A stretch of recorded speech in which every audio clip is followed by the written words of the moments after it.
Heard about the great deals we got going on down here at Trans Vintage Shoppers right now in Loves Park. How about 6 months of winter storage for only $200? We also got a bunch of great deals on custom parts too. With our full machine shop, we make everything right here in-house. Handlebars, exhaust, sissy bars, frames, we do it all. We're your one-stop shop. So give us a call at 815-978-1228 and let us know what we can do for you. Trans Vintage Shoppers, built with pride, built to ride. Hello, my name is Alex, but my friends call me Tombstone. And I've been given an opportunity to talk about a great custom merchandise company called Dirty Sam Productions. It's a company that some fellow veterans and I have started. We produce all kinds of custom and promotional merchandise, only using the highest quality that we can find for you. We believe that you should be giving your ideas the life they deserve by working with our graphic designers to extract them from your brain. Get a free quote by emailing us at dirtysam86@gmail.com. That's dirtysam, the numbers 86 @gmail.com. And we'll give your ideas the life they deserve.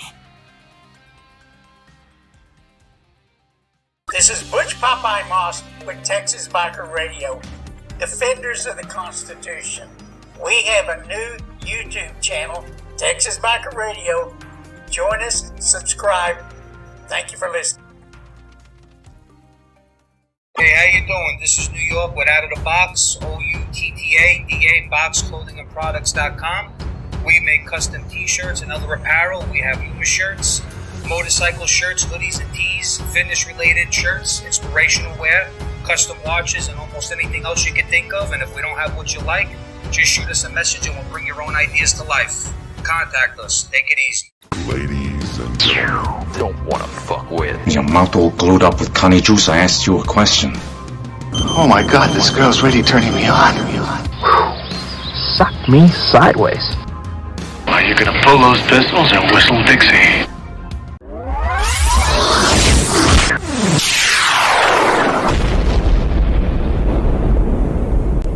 You're about to witness a seismic event. Now, let the party begin. Your healthy radio addiction starts now.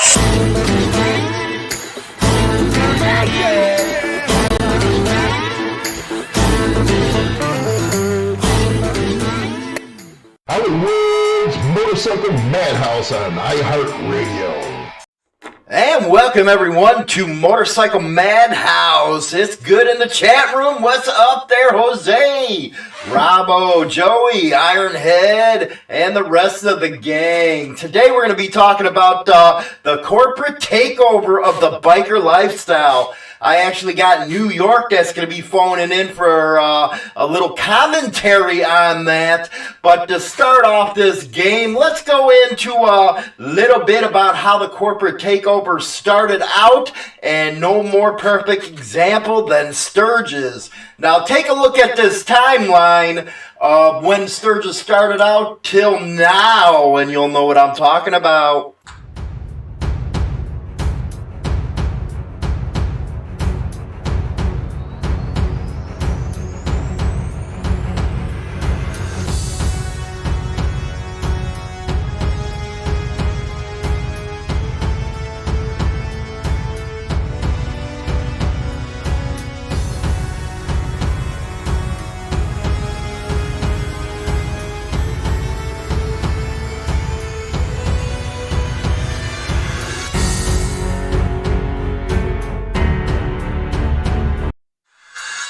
So you can see it wasn't until 88 that finally 117 vendors got licensed by the city of South Dakota. And it just proves my point. Now, you heard me talk about it over and over again, the rub invasion of the 1990s. And this kind of proves what I was talking about. Sturgis didn't start getting popular until the mid-90s when hundreds of thousands of people started showing up, and guess who they were? And guess what moved in at that point? But that's later on what we're going to talk about with New York. But I wanted to go over a quick article real quick by Double D again. He actually wrote this for the Russ Brown Motorcycle Attorneys. If you guys don't know who Russ Brown and those attorneys are, you're missing out, man. They really do a lot for the motorcycle community. They do a lot of advertisement and stuff like that. And in this article, Double D talks about the epidemic of motorcycle profiling and how it's now officially became a national discussion.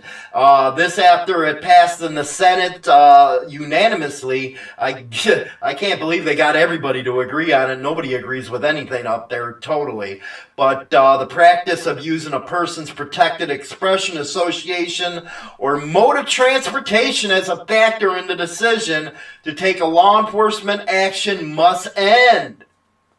2 concurrent resolutions have spent 2018 pending in U.S. Congress.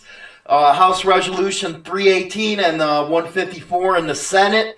And the opportunity to pass these proposals during the remaining lame duck session remains hopeful. So what can you do to help pass it? He says to call your representatives. So get on them phones and start calling them representatives. See if you can help get these resolutions passed. But again, with these resolutions, they don't got no bite to them. They got no teeth because they're not law. You got to get, for those who don't know Schoolhouse Rock, you got to get the freaking House and the Senate to pass it to get the president to sign the damn thing. And right now, I do not think that's the highest priority on their thing right now. I guess we're facing a government shutdown over the wall, which we need. It's funny, I just read before coming on air, we just promised Mexico and Central America $10.5 billion in aid. $10.5 billion. I think that'd be enough to pay for a wall and our security in this country. But again, that's how politicians are with our money. They can care less. But when New York comes on, what we're going to talk about is the corporate takeover. Now, what I mean by that is when you go to these rallies, it used to be fun. Me, I hate these bigger rallies. Daytona used to be fun until it got real freaking big. And then you just stay on the outskirts of Daytona and stay away from downtown because the cops are out there with their measuring tapes for your bars or your freaking pipes with the decibel checker. And they just got really out of hand and they taken advantage of bikers and the money that they can pay or get paid from them. And from my point of view, bikers, you're dumb. You know what? You're buying into their BS. You're buying into all this corporate crap when you're going out there, you're supporting these rallies and thinking it's a great old time. The best time I always have is when you go off site and you got the little campgrounds and stuff like that. You're partying and you're just getting obscene crazy and shit like that. And the cops really ain't freaking out there bugging you. But from what I heard from people, see, I've never been to Sturgis, only Daytona. From what I heard about people going to Sturgis and stuff, the cops are real freaking thick up there. And, who wants to go do that bullshit? Not me, anyway. Bringing up cops, man. Did you guys see the actual freaking ruling that a judge just did with a civil case with that Parkland shooting down there? Actually threw the case out and said that cops do not have a duty to protect those students. They didn't have a duty to run into that school and protect them. Cowards? Yes. Everybody knows that cop was a coward. But according to this judge, cops don't have a duty to go in there and protect kids. So what the hell good are they? That's just my opinion. But let's see here. Ironhead, $40 t-shirts. You got that right. Let me tell you. Go ahead and call in, New York, if you're out there. You go ahead and let's get this discussion going on. What do we think? Too many people worried about what everyone else thinks. Well, you know what? That is something that you are damn right on. And it's kind of funny with the internet age, Shit, this show used to be radio podcast only, and now it's actually in the video section. And you can see all the different freaking opinions out there that you would have never seen before in this lifestyle. So it kind of freaking blows your freaking mind. You know, if I actually went through and showed you guys every kind of message I get from dipshits, you guys would freaking be blown away at some of the silly shit that people have to say. You're on air, New York. How you doing, buddy? Hey, how's everything, man? Hey, how you doing? All right, just chilling, hanging out. Hanging out, man. So, what's your thoughts on this corporate takeover of the biker lifestyle? I'm going to be honest with you. I really didn't get into the biker scene until about 2002 when I got out of prison. When I was locked up, I got to know a gray beard in there, and we got real close, eating partners, playing cards, and he used to tell me, you know, his old war stories and about the life, and I got really interested in that way, in that aspect, and I had a desire when I got out to get a bike and go on the road and this and that. I was never really interested into joining a club or anything, and I'm not knocking it. But when I got involved in 2002, 2003 into the biker scene, it was already a rough takeover.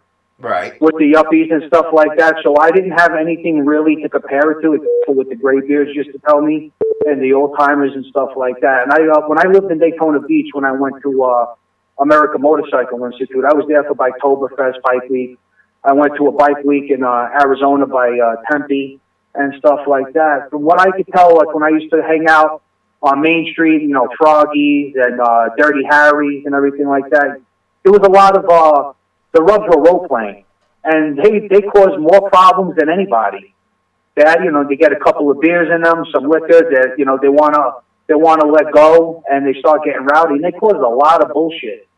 The ones that you didn't expect, the lawyers, the doctors, you know, those type of guys, those were the ones who, you know, tried to play the part, puffing out their chest, walking around with their armpits like they were on fire and shit like that. You know, the biker scene is changed. There's a lot of little motorcycle clubs around here that I'm in contact with. And like you were saying before I called in, they'll have their own little events where they get local, like, bands and shit like that, and they'll do stuff like that on their own property, and they'll close it off. I go to stuff like that. I don't do good personally in large crowds. I don't like large crowds, especially when it's somewhere like Sturgis or something like that. I've never been to Sturgis. But if I ever do decide to go, that's someplace I would want to go when there ain't nothing going around. Where I can ride through the Badlands and shit like that, and just look around and go through the Dakotas and go, you know, things like that. But when I got involved, unfortunately, the ship has sailed for me. That's when I got involved. It was mostly, you know, OCC fans and things like that, when they were, those type of people were getting involved into the scene. But, you know, you see the guys, you know, bring the trailers in, and a couple of miles down the road, you know, they're messing up their hair, the girls are teasing their hair out, and then they're riding in their bar hoppers and stuff like that. But with corporate rallies, that's in everything now. I mean, even the restaurants. Like, I don't know how it is in Chicago. You go to Manhattan, try to take your girl out to a small little mom and pop Italian restaurant. You can't do it. They're all gone. Everything's corporate now. Everything. It ain't just a bike rally. You know what? You when you're talking about the Italian restaurant, there used to be a place, Moreva's, down in the city that we used to go to. And now everything is taken over by these freaking Olive Gardens and Applebee's and fucking, you know, Outback and shit. Like, everything is, you know, everything is so commercialized. And then you have, like, even the small little mom and pop stores, whether it be furniture places, this and that. Walmart opens up shop, and before you know it, they got had a business sign up. And that's the whole area becomes a ghost town, because, you know, who could keep up with their prices and shit like that. Right. So, you know, they got everything under lock and key. So it's not just the biker rallies, but, you know, they went with the money. You know, people say, "Oh, Harley Davidson sold us out." Well, yeah, they sold the people who put them on the map out. But name a company that didn't. Right. It ain't, well, you it ain't just, you actually bring up Harley Davidson, man. I seen their their stocks today, man. They were like 41% down for the year so far. And they're wondering what the hell's going on. You know, that's what happens when you sell people out. Well, not only that, they're shitting on even the rubs now. You go in there, the dealers and shit, they all got their nose up in the air. Right. You know, they have nothing but attitudes. When I bought my brand new motorcycle, there was nothing but grief. And, you know, you go to another Harley dealer to buy a new bike or whatever like that, you know, they act like they're doing you a favor by doing business with them. Right. They don't give a fuck who it is nowadays. They don't care if you're a doctor, a lawyer, you know, they got too big for their britches. And unfortunately, they're taking a hit, but Indian is scooping up definitely scooping up a lot of the old diehard Harley riders out there. Oh, yeah. You know what? That actually brings up a point, New York. I should do an undercover video of a couple Harley Davidson dealers and see how they react when I walk in the door. And see if they're helping me, or if they go to those suits and ties, and prove the point that they really don't care about the middle class anymore. No, they don't. And that's everywhere you go nowadays. If you don't walk in with a suit and tie, and if you don't have that look that has a ton of dollars, they ain't even going to fucking talk to you. They ain't even going to talk to you. And it's not just there, I'm noticing. I mean, yeah, it's more with the Harley places and shit like that, but it's happening in a lot of places, not just with Harley. Indian sees it, and they're scooping up a lot of the blue-collar crowds and stuff like that. When I went to, what was that thing we went to, Babe, not last summer? That raceway, we went to the Harley race, flat track race. Yeah, the flat track racing. Yeah, it was my first time ever going, where a lot of the Indian boots, they were getting out talking to the crowd and everything, and the Harley vendors and shit like that were all congregating amongst themselves. You couldn't even get them to look at it. Right. You know, so okay, now you went to that flat track race. Now, how was that experience different than when you were in Daytona? I'll be honest with you, there was more, believe it or not, blue collar crowd there. I mean, you could see it, you could sense it, the way the people were carrying themselves. You could tell by the bikes that they were riding in. You know, they weren't, riding up in $100,000 bikes, all stretched out where the fucking wheel is. I can't even tell you how fucking big they are and shit like that. You know, they're pretty much, you know, when I was at Daytona, it was pretty much like convertibles. Two-wheeled convertibles and shit like that. You could tell these guys were riding in. That these were, you know, they were camping out and regular tents and shit like that. Was a little. You had your yuppies there, but they weren't as outnumbered as more the bigger rallies. Right. So they were a little more down to earth. But you know, walking around, you go to buy a T-shirt, $50, $60, $70. You know, just to have a couple of hot dogs and a beer. I mean, you're looking at $100 easy, and that's not including the ticket to get in the place. You got to walk around with a stack of Ben Franklins in your fucking pocket. Right, right. But, you know, that was geared more towards, you know, they accommodate the rubs more. If you look the part, and if, you know, you got the fresh fucking outfit, you look like one of the lost members of the Village People, or something like that look like you're fucking role-playing, they'll go up and talk to you. If you look like a regular Joe, you know, you got your grease stains on your jeans, and, you know, you look a little bit disheveled, like you were riding hard, you got the leathery skin and the windburn on you, you get the cold shoulder. Right. Now, do you ever notice, and now I don't know how it is over in New York, but here in Illinois, southern Wisconsin, I can walk into a dealership and you got nothing, you know, and I'm not bashing them, but you got hog members hanging around a dealership like, you know, it's the best thing since, you know, freaking the best week came out, you know what I mean? But, you know, you can sit there and I could tell a rub a mile away, man. You know, I could tell when they talk, how they act, and stuff like that. And for them to be hanging around a Harley dealership like that, it's kind of sad if you ask me, man. I remember a Harley dealership back in the day before they got all like they did. You know, I bought my first Harley, I remember it, is at Villa Park Wildfire over on North Avenue. And it was a little shit freaking dealership, man. It's like freaking, 2,000 square feet. You know, the old school one before they went across the street and built a $10 million building. But it used to be you walked in a dealership like that and you sat there, you talked shop, you talked bikes, and it wasn't all corporate, man. And I wonder when, this whole lifestyle made that switch, and I gotta say it had to be about 94 or 95 when you actually had to be on a damn waiting list for a bike. Yeah. Yep. That's how it is around here. The last place I bought my first bike, the first bike I ever owned, I still have it, is 2000 FXDX, Dynasport. I bought that, and then in 2017 I bought the last line of Dynas, the Lowrider S series. But when I picked up the bike, brand new, the seat was all bent, had handprints all over it, this and that. And after they made the set, because the bike looked brand new, but I guess they had the bike was brand new, and it was nice and shiny when I bought the fucking thing, except for the seat. I made them change it out. So when I went there to pick it up, I guess they had some type of a chili cook-off with the hog thing, and I went there to go pick it up. There was handprints all over it. It looked all fucked up. I went off on that.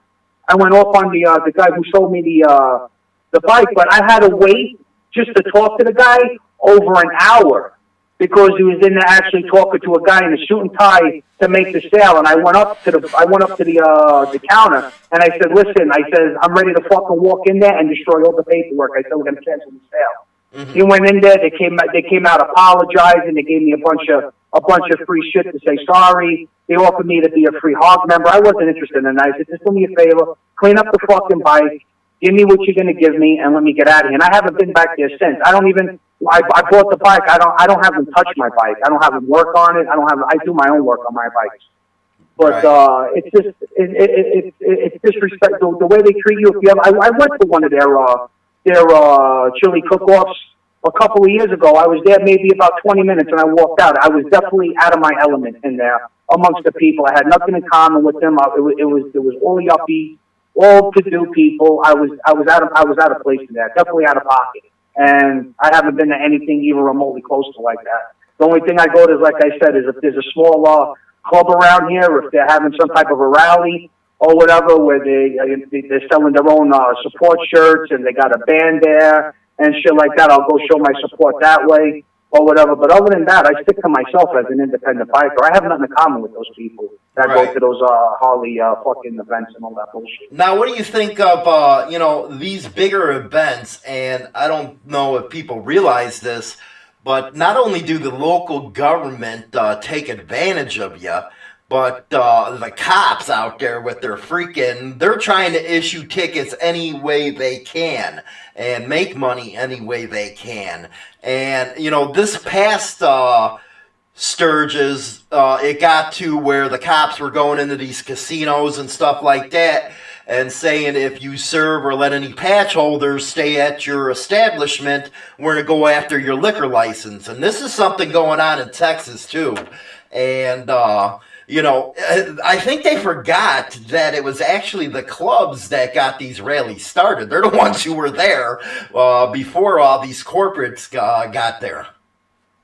They put their foot in the door, and they're not putting. There's no way of getting them out. The only way to do it is to start for clubs to get together and to start holding their own events.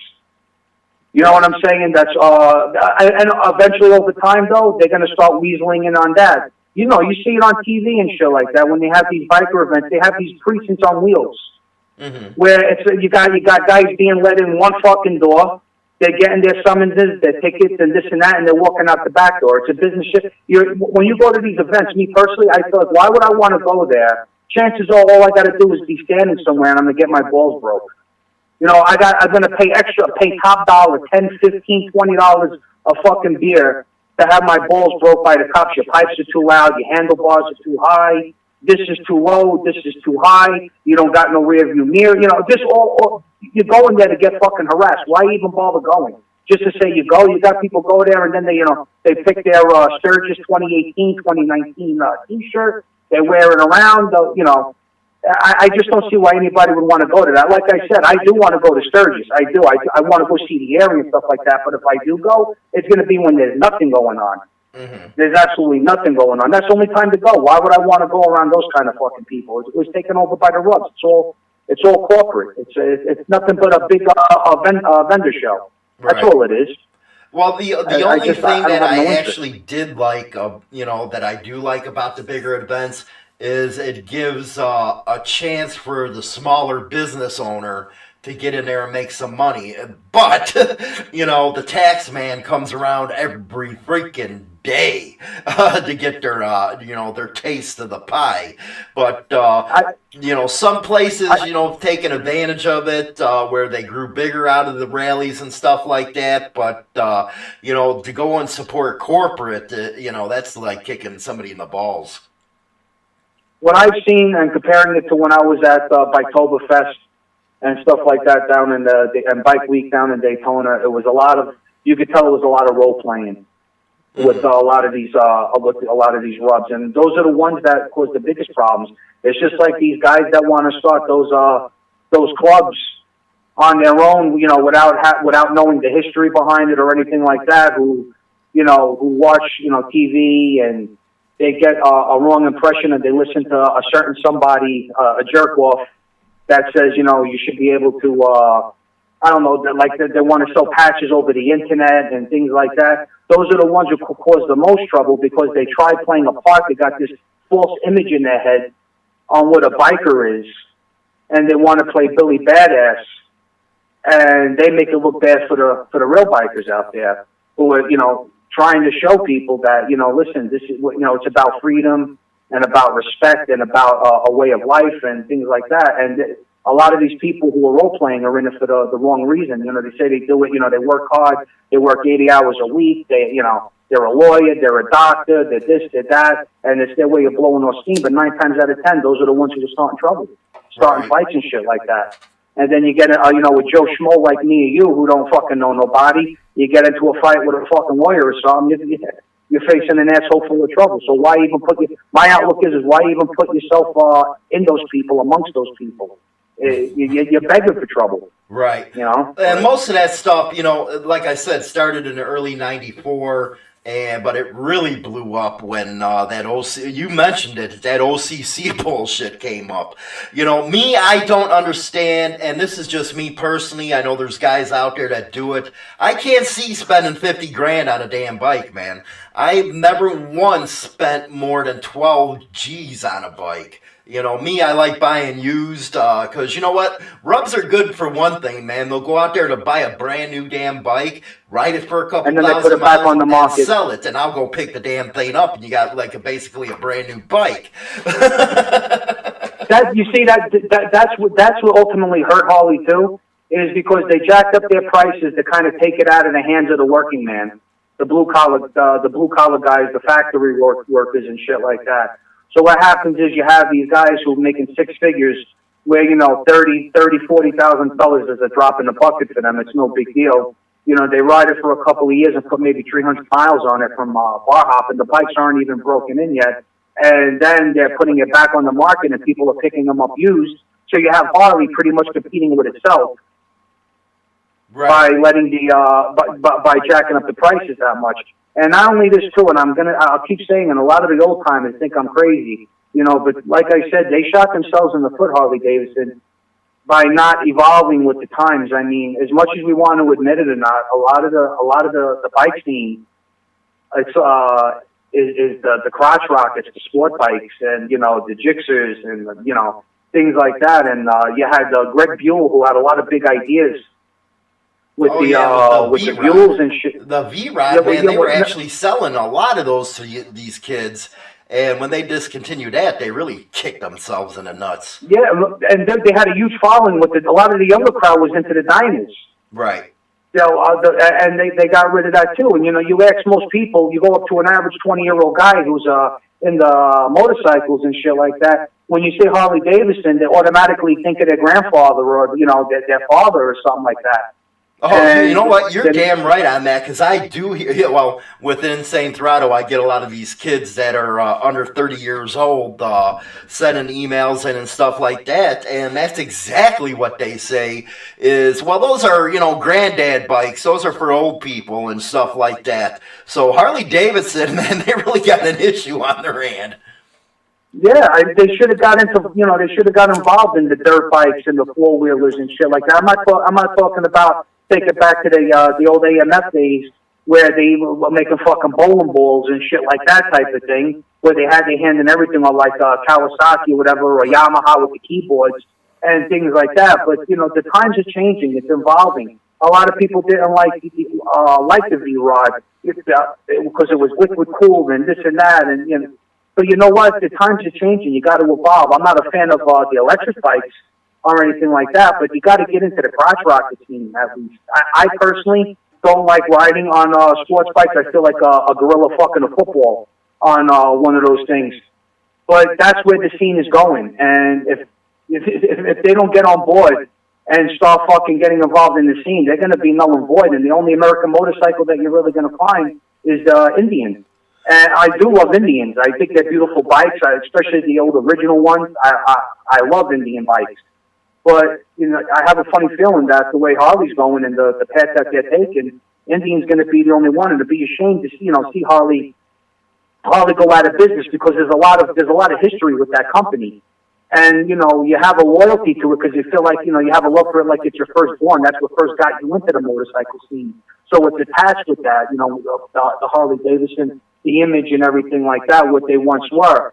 But, every year that passes, they're getting worse. They drop the Dyna. They drop fucking the V-Rod. I don't know if you've seen that new line of bikes they got. They're horrid looking. They're like all bobber looking bikes. I can't stand them. Oh, man, they look like something out of freaking Mad Max, man. It looks like something you would have seen off the Jetsons or something like that. I'm not a fan for them. I like the Indians look. I think they look nice. There's a lot of good reviews on them. A lot of the old timers around here that swore up and down. They had their shovel heads and everything like that. Their new bikes, they went out and bought Indians, and there's a lot of good reviews on them. And unfortunately, Harley Davidson is his own worst enemy. Their stocks are plummeting, and they just keep doing what they're doing and going down that path. Maybe that's what they want. Who the fuck knows? You know what? Harley needs to get back to being privately owned, man, because ever since they went with these investors, that's all they, with public and all that stuff, all they've done is worried about the bottom line, and they put their customers out on the freaking street. They want to gouge everybody. And like you said, this younger generation ain't spending 20 G's on a damn bike. No, they're not. They go out and they could get a brand new Jap bike for fucking $10,000, $9,000, $8,000. I mean, you walk into a Harley dealer. Me personally, too. I spent $17,000 on my bike. Mm-hmm. On the lowrider S. It's great. Don't get me wrong. I definitely have fucking buyer's remorse after I bought it, and I had to make my first pay, and I was like, what the fuck did I just do? You know what I'm saying? But don't get me wrong. I love the bike. I mean, I have no complaints as far as the handling goes, everything. I like the old FXRs. Thanks, H. I think those are. Go ahead. I think those were one of the best bangs for you. No, it's fine. I thought those were one of the best bangs for your buck as far as handling and everything goes. And I thought Dyna was like the next best thing. But they fuck you over left and right. Anybody who has a Dyna, the cam chain, the tension is on there. I used to build them for a plant I used to work at. Those things are suspect after 10,000 miles. I had mine disintegrate. And disintegrated mine. I took it out and I put SNS gears in there myself and went to the gear cams, and it's fine and everything. But they weren't even covering helping with the cost or anything like that when they disintegrated in the bike. They knew it was a known problem and they swept it under the rug. It's like once you buy a bike from them, it's a kick in the ass and get the fuck out of the door. Right. And you can only do that so many times. You actually brought up Jap bikes, man. Some of these Jap bikes coming out, they badass if you ask me.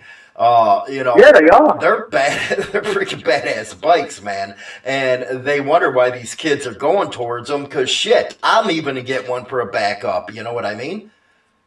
Yeah, I mean, like even those old Suzuki Boulevards, those were mini fucking tanks. Oh my You God, couldn't the kill those Boulevards, I've had a couple of them, I love them. Yeah, you can't kill those things if you try. I mean, don't get me wrong too. Look at and I think they're one of the ugliest bikes ever built. But look how. Have you ever seen a fucking Goldwing stranded on the side of the road? I know I never have. Hell no, man. Those Goldwings, man, go, man. And, you know, especially the newer models and shit like that. But, you know, Goldwings, they also hold their value, man. You got, early 80s, mid 80s going for fucking $4,000 or $5,000, man. They're so good. I worked on dozens and dozens of motorcycles. The only thing I ever had to do a handful of times with to work on the Goldwings is you had to change the alternator in them. That was it.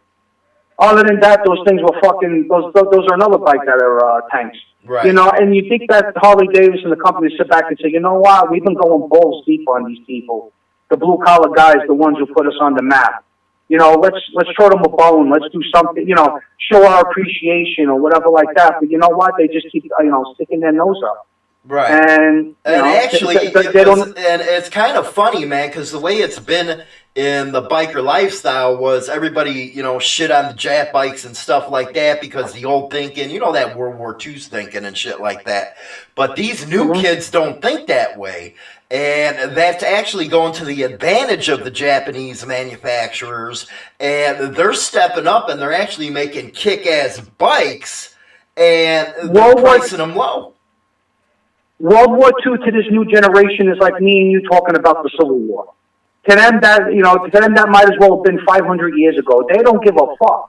Right. You understand what I'm saying? All they care about is, listen, this is what I got. What could you do for me? They don't give a fuck about the image. They want the best bang for their bike. They want to ride a bike hard. They want to go.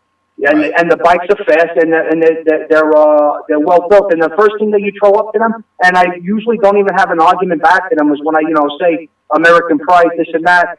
I'll be honest with you, Harley Davidson, most of their parts are made overseas anyway. Honda has more American parts made in the U.S. than Harley. Exactly. And that's a fact. And when they say that, you don't even have an argument for them. You stand there with your thumb up your ass. So you're pretty much just paying for an image. And, and I was talking to my kids the other day with the Nike Jordans and stuff like that. And they want Nike Jordans. They cost $150. I'm like, you know what? These things cost $5 in a third world country to make. And it's all, you're paying for a name. And then I was thinking about, I do the same fucking thing with Harley. Right. You're paying for the name. You're paying for the image. You're paying for the name. And they slap the name, the Harley on it, and it stands for hundreds of dollars. And it's right. You walk into a Harley dealer, you go to buy a T-shirt, they're like fucking $40, $50, $60 for a fucking T-shirt. And half of them are made from one thing I never understood was buying the damn T-shirts, man. $40, $50 for a damn T-shirt? Are you freaking crazy? Go to a damn Goodwill and get one. What are you freak? You know what? Harley has went to the clothing line to help prop them up because of their bike sales right now. They're starting to open up these mini apparel stores and shopping malls and stuff like that instead of focusing on building bikes. Yeah, because the apparel's making them more money. I guarantee if it wasn't for their apparel, if they were just selling motorcycles, they would have been out of business years ago. But you got people who walk in, they got the Harley boots, they got the Harley watch, the Harley bandana, the Harley sunglasses, everything, Harley the fuck out, and then you see them walking in and they're getting in their car and driving off. So it's all about the image. It's about what the next man thinks. The scene is changing, and like I said, as far as corporate goes, it's everything across the board. It ain't just with the motorcycles. It's with restaurants. It's with furniture stores. It's with anything you could think of. That's why if there's something I don't have the specialty tools for to work on myself or whatever like that, I go to a mom and pop shop.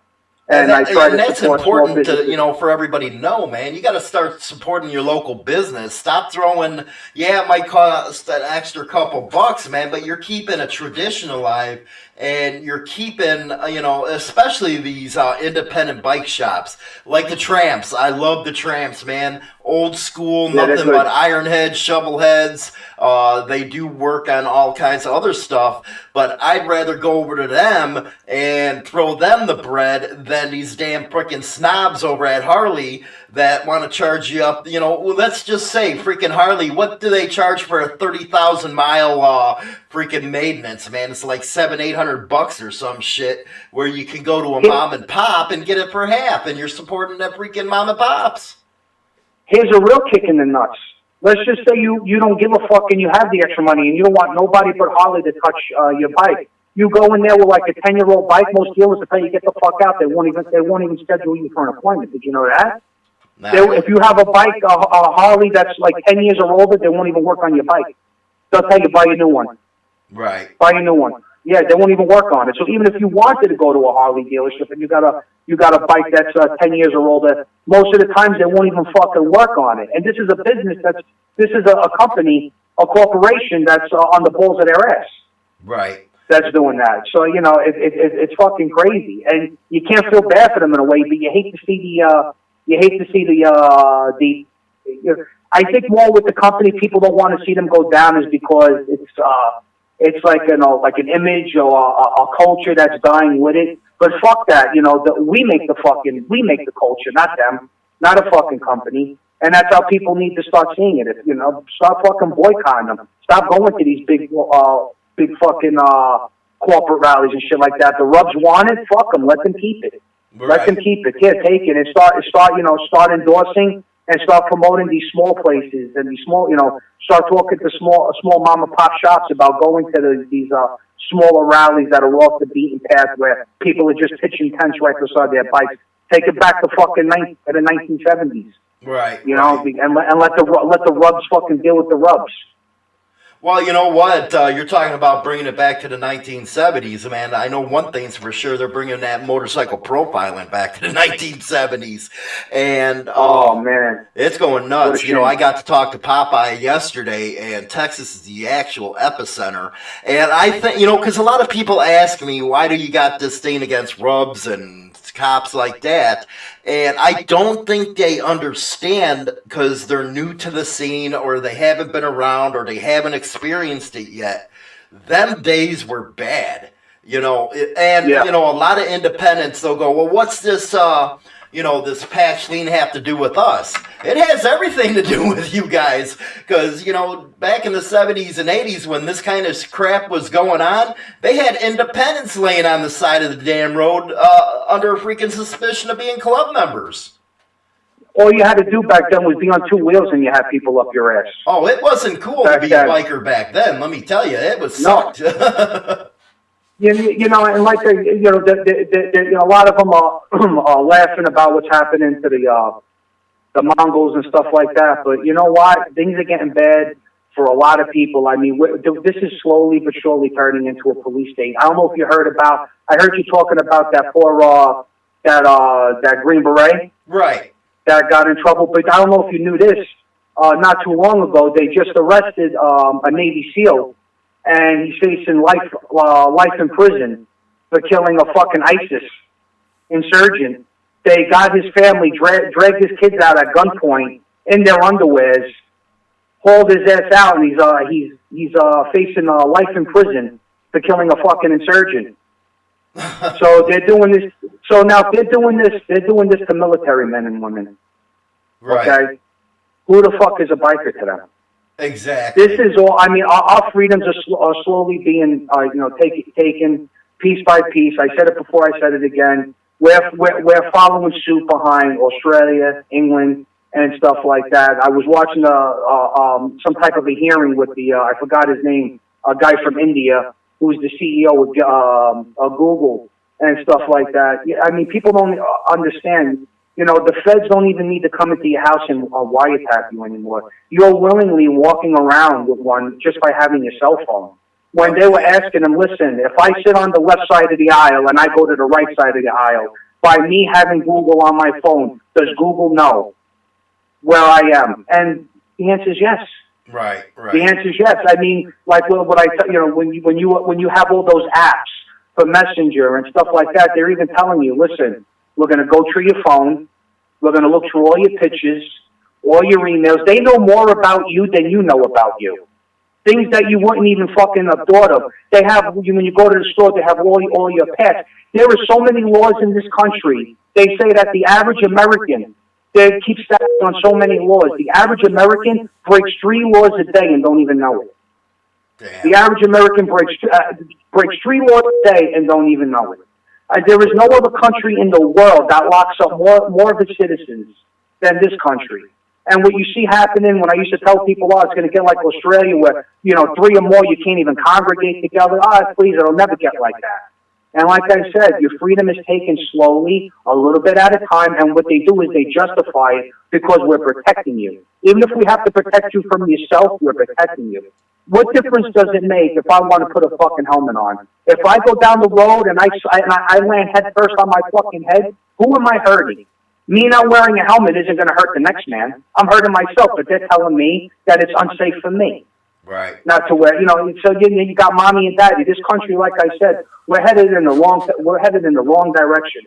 And I think that's happened over the last, 20 years? Well, probably in the late 90s is when it really started getting freaking a nanny state. And it got really bad when they started passing the Patriot Act. After 9/11, I think 9/11 was as far as like life as we know it was the beginning of the end. Right. As far as our freedom goes, by imposing the new laws and shit like that. I mean, if somebody would have told you back in the mid '80s that a motorcycle club that was trademarked and everything, well, a club like the Mongols is going to go through what they're going through, you wouldn't have believed it. Right. If if I would have told you that there was going to be countries like Australia where you can't 3 or more can't even fucking congregate together, that would cause a beef. Who would believe it? But like I said, it happens slowly, and when they pull the rug out, and like I said, you're on your back and you don't even know what the fuck happened. And it's going to get worse, and it's going to get better. Now guys are going overseas. They got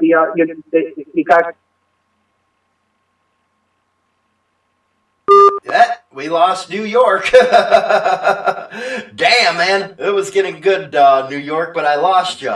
But what do you guys think of the conversation? What do you guys think of what's going on as far as the corporate takeover, the biker lifestyle, and all that good stuff?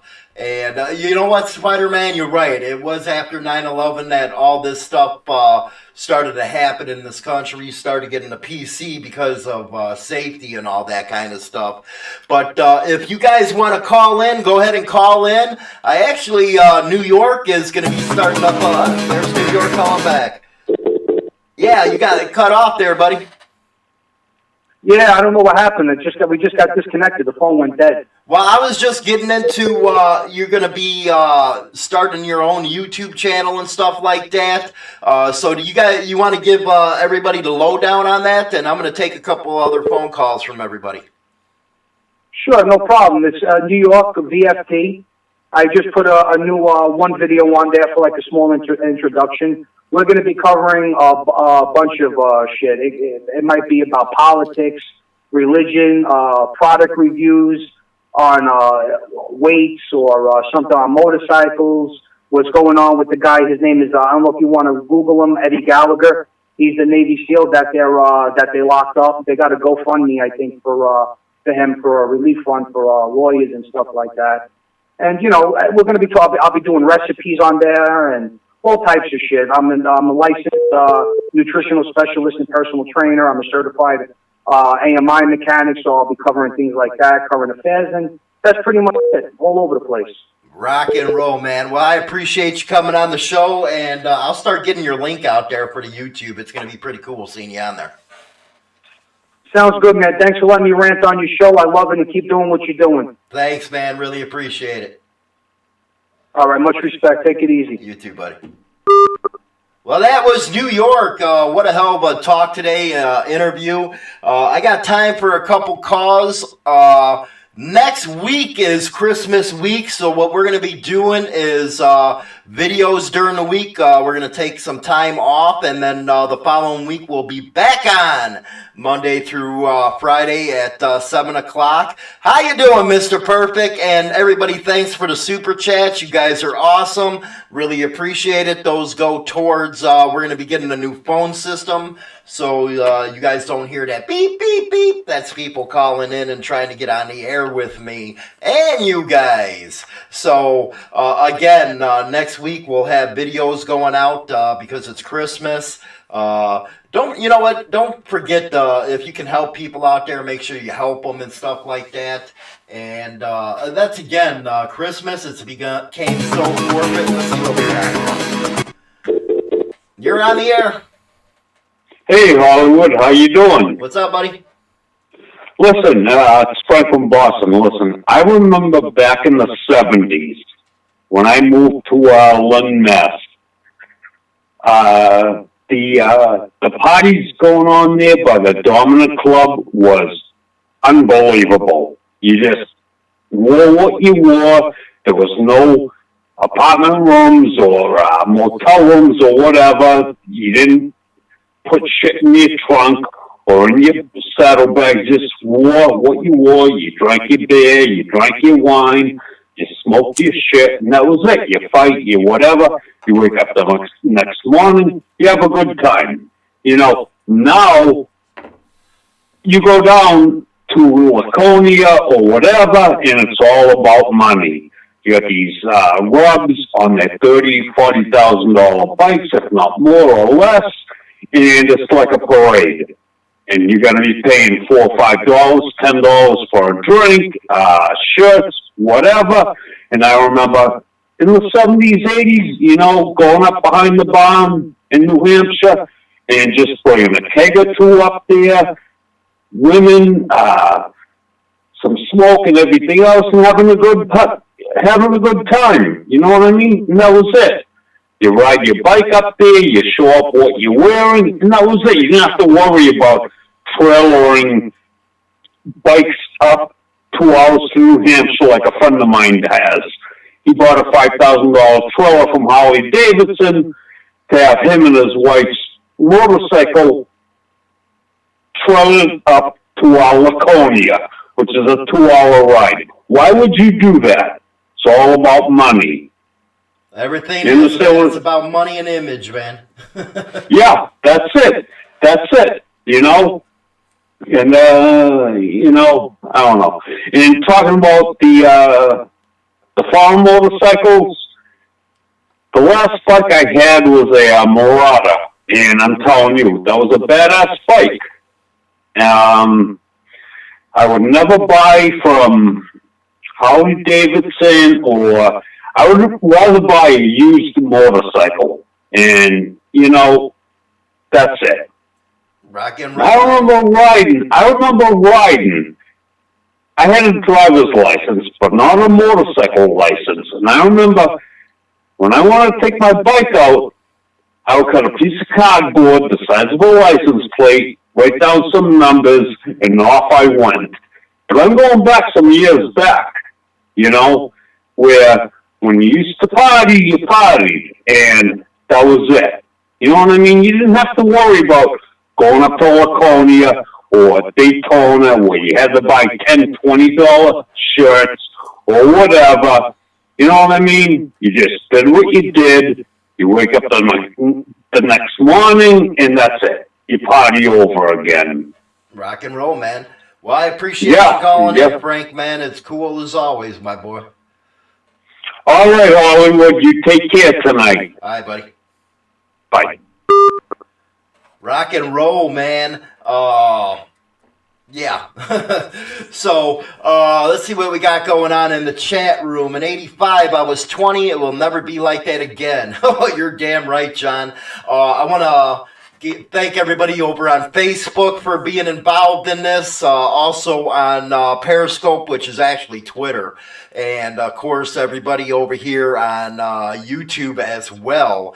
If you guys got an idea of something you want to talk, or, hey, you guys want to get a hold of me and say, hey, Hollywood, I want to get on the air, I want to talk, I want to bullshit with you, and debate you on stuff, we can do that as well. Let's see here. Ironhead, love the iron. Keep the old Harleys alive.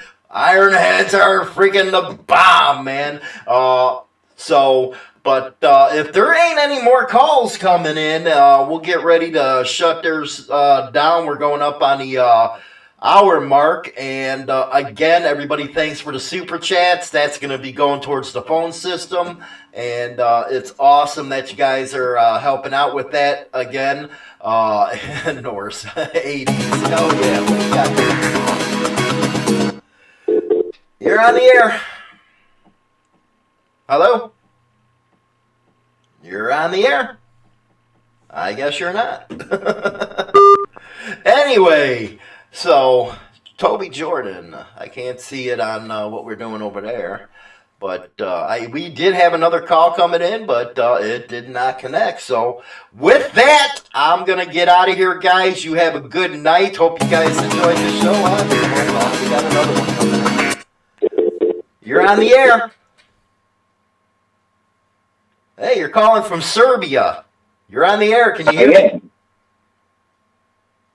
Can you hear me? I can hear you great, man. Yeah, I think people are just too worried about what everybody else thinks. Okay. I mean, the whole thing about riding is going off and doing your own thing. Well, yeah, everything, being a biker is doing you and standing up for what your beliefs are and stuff like that. Like I said, there's a couple subcultures within the biker community, and, people have to understand that and actually, if they're going to cross over to one subculture to another, they're going to have to understand that there's different type of traditions and stuff like that going on. Yeah, but who cares what the rubs do? I mean, why is everyone all wrapped around the axle about those guys? They do what they want. Is you do what you want, I do what I want. Well, with the rubs, the reason why everybody gets into them is because the biker lifestyle used to be something a lot more than it is now. It used to be where the working man had something to go to, they had something to buy, they had something to live.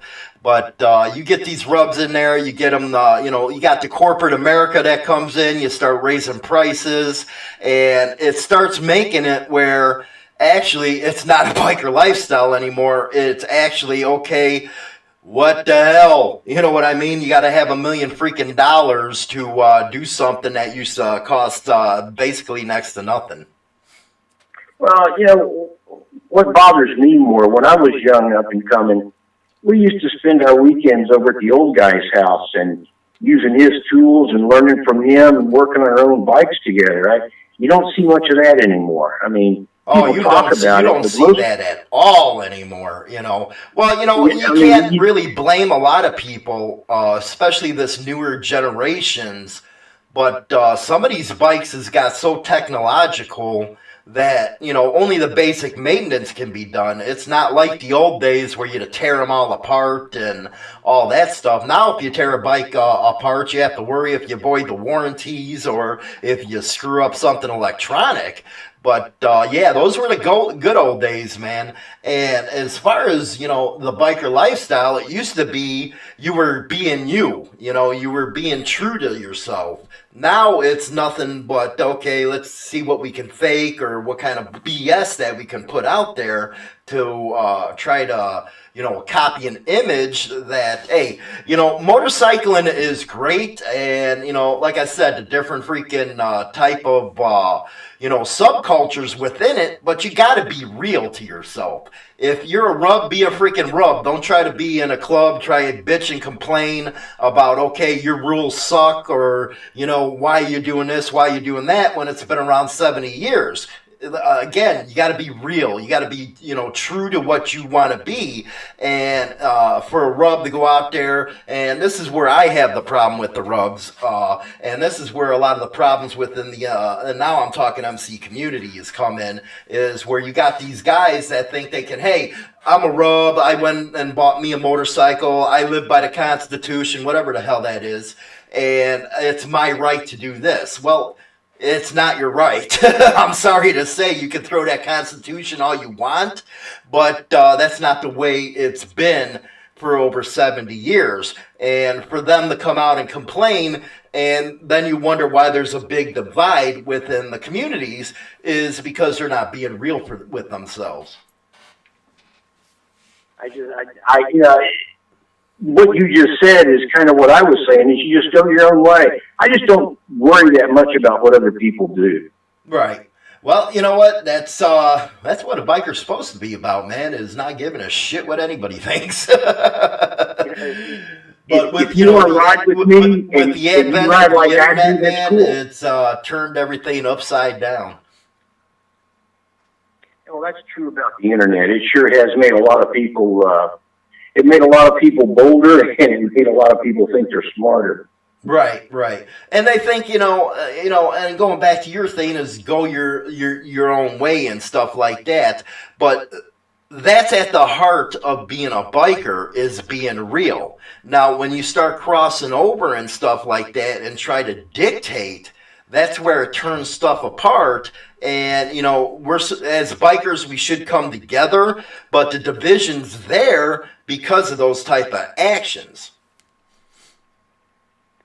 I was making a couple of 1,000-mile run a few years back, and two local guys wanted to go with me. We met for lunch, and we talked about it. And I said, sure, come on. And I was telling him I don't go real fast, and they're like, oh, we'll go faster. Yeah, okay, I'll keep up with you. So as it got closer, one dropped out because, I don't know, he and his wife were going through a divorce, and he decided he didn't want to go anywhere. The other guy was saying, oh, man, it's too dangerous to go that far on the highway. And I'm thinking, God, I used to go in the United States, not even staying on the interstate, no cell phones, it was a different world. It was a better time, wasn't it? It was a better time at that time. No cell phones, no beepers, just you, the bike, and partying. Actually, it was a better time. When I was in the Army, all I had was a motorcycle for a few years. And I would take travel time, and I'd drive, and you'd meet a chick at a roadside cafe and wind up staying with her for 2 or 3 days and ride on. Hell yeah, man. You get a couple honeys there. It was a lot different time.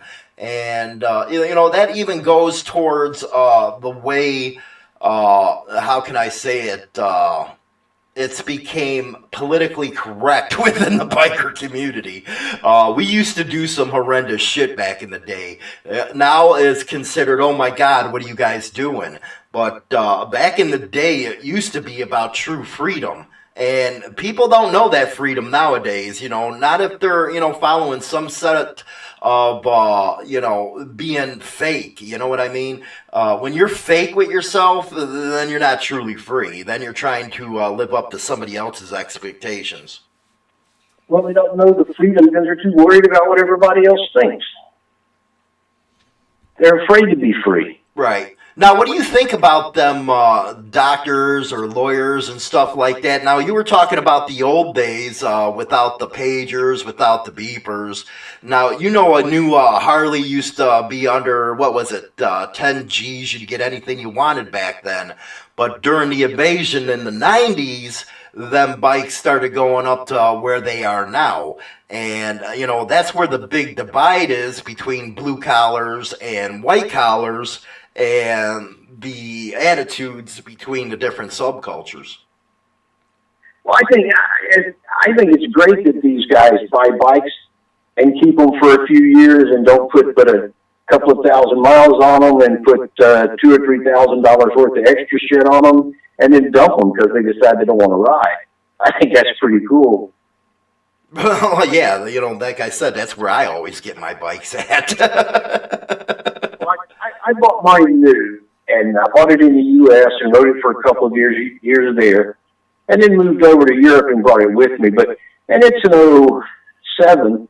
It's the only bike I'm ever going to have. I'm never going to sell it. I just rebuild it when I need to do something. Right. It's just got a little over 120,000 miles on it now, so it's still getting broken in. Now, how is Europe different compared to here in the States?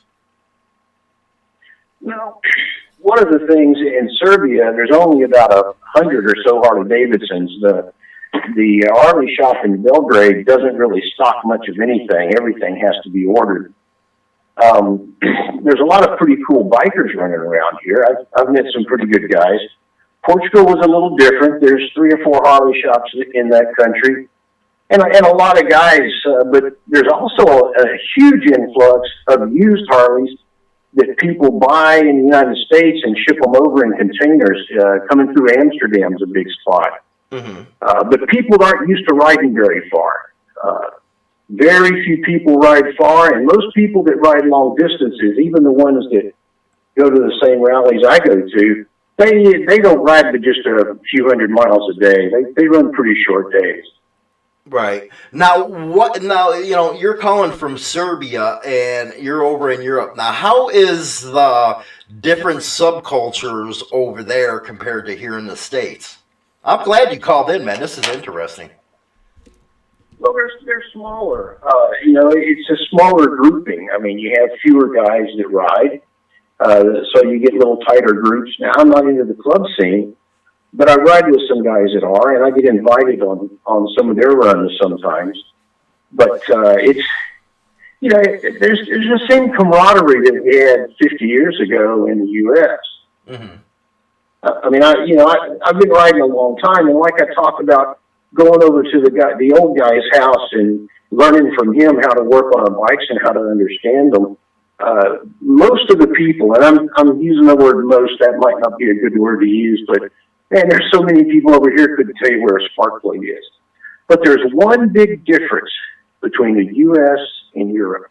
Most of the smaller countries I've lived in is that in Serbia and also in Portugal, manufactured parts are very expensive and labor is very cheap. Just the opposite of the U.S., where manufactured parts are cheap and labor is expensive. Right. Like you'll pay $80 to get your oil changed. Just oil and filter. And so people here don't go buy oil and filter and change their own because they'll get it. They can have someone else do it for $5 more than it would cost. Damn. And that's a big change. So most of the kids over here didn't grow up learning how to work on things like we did, helping our fathers change oil and crawling under the car on the weekends and things like that, because you just don't save any money. Right, right. So they never learned that. They never bought tools. They don't have anything in the way of tools. And so many people over here probably couldn't tell you where a spark plug is on a motorcycle. Now, you're talking about, now, how is Europe as far as, you're talking about there's only a couple Harley dealers, but now they got a different way of looking at the lifestyle than we do over here, where it was Harley, Harley, Harley, Harley. What is one of the most popular bikes over there right now? Well, of course, the people I run with are Harley riders, but I don't know, mostly crotch rockets, I think, and Ducati's a real hot seller over here. Ducati? Pretty much there's a potpourri of everything here. Mm-hmm. I'll tell you what, man, I was coming back from Portugal in the car a few months ago, and I pulled into a gas station, and there was a Frenchman with a sidecar and an old, I think it was a Russian copy of a BMW that it had a sidecar from that era, and he had a girl with him from Turkey, and his bike would only do 62 miles an hour. So he was driving about 55, and he said he'd drive it an hour and then let it cool off. And they were coming from central France on their way to Turkey. Mm-hmm.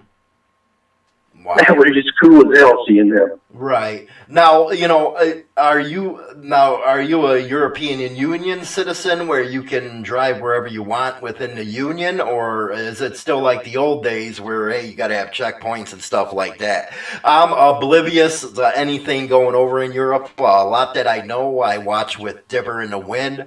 I think he's real educational on the UK scene, and it's just, awesome to hear you're living in Serbia and the way it is over there.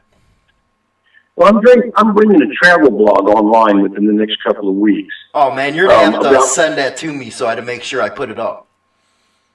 I will, and it's gonna chronicle my travels and my experiences here. I spend a lot of time on the back roads looking at like cultures and long lost castles and Roman ruins and things like that. It's pretty awesome to me. It's pretty different. Now back to your question about the EU. When I first came over, I was working in Portugal and I had residency there, and that's an EU country. So I was able to go freely. Serbia is not an EU country. So I gave up my residency in Portugal, and I'm still an American citizen. Okay. And when I go into the EU, I get stopped at border checks, and I'm going to Budapest this week for 4 days. And I'll have to cross into Hungary. So I'll get stopped at that border. But it's not that big a deal. Right. Now you don't get you don't get nervous crossing into some of these Eastern Bloc countries, being an American. Oh no! Serbia is a former Eastern country. I mean, it was Yugoslavia. You know, it was under communist rule for decades. Right. Actually, one of the reasons I'm going to Budapest in Hungary is to photograph some of the former communist things that went on over there. Right. The House of Terror. There's a place called the House of Terror where they used to torture people. Man. There's a castle over there that had a hospital under it. It was built, I want to say, around the 20s in caves because they were so afraid of being attacked. Right. And it lasted all through World War II, and then it was like a nuclear, supposed to be a place for them to escape to in case of nuclear war.